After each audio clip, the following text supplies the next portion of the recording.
হুম। নমস্কার বন্ধুরা, কেমন আছো তোমরা সবাই? আশা করি ভালো আছো। আমিও ভগবানের কৃপায় অনেক ভালো আছি। তোমাদের মাঝে ভালো আছি দেখে আরেকটা নতুন কবিতা নিয়ে আসলাম। ভুল ত্রুটি অবশ্যই ক্ষমার মার্জনীয়ভাবে দেখবে, কারণ আমি তো আমার মতো করে লিখছি, ভুল ত্রুটি হতেই পারে। সেইভাবেই তোমরা একটু দেখো। তোমাদের কমেন্ট পেলে উৎসাহ আরো বাড়ে বলার জন্য, আরো লিখতে মন চায়।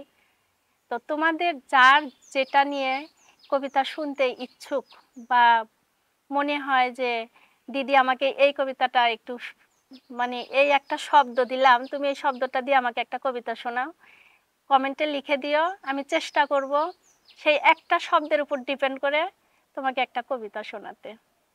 তো এখন শোনা যাক আমার এই কবিতাটা তোমাদের কেমন লাগে। আমার এই কবিতার নাম দিয়েছি বিশ্বাস। শোনো কেমন লাগে।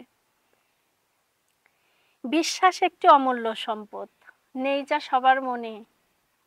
তাই বিধাতার দেখা পায় না সবাই, যদিও থাকে সবার সনে। বিশ্বাস বড়ই কঠিন জিনিস, হয় না সহজে স্থাপন। জীবনের শুরুতেই গড়ে তুলতে হয়, করতে হয় না রোপণ। বিশ্বাস অসৎকে সৎ করে, এটা এতই শক্তিশালী। বিধাতাই এটাকে তৈরি করেছেন, দিয়েছেন মুক্তির মালি। বিশ্বাস যার ভেতরে নাই, সে নয়তো মানুষ। মানুষের নামে কলঙ্ক সে, দুনিয়ার মাঝে ফানুষ।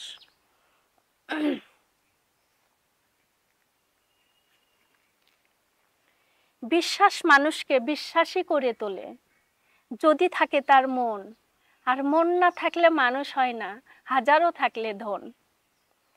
এই দুনিয়াতে বিশ্বাস যেমন, আছে অবিশ্বাসের দ্বার।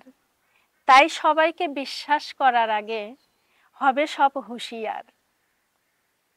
যে জানে না বিশ্বাসের মর্যাদা, করো না তাকে বিশ্বাস।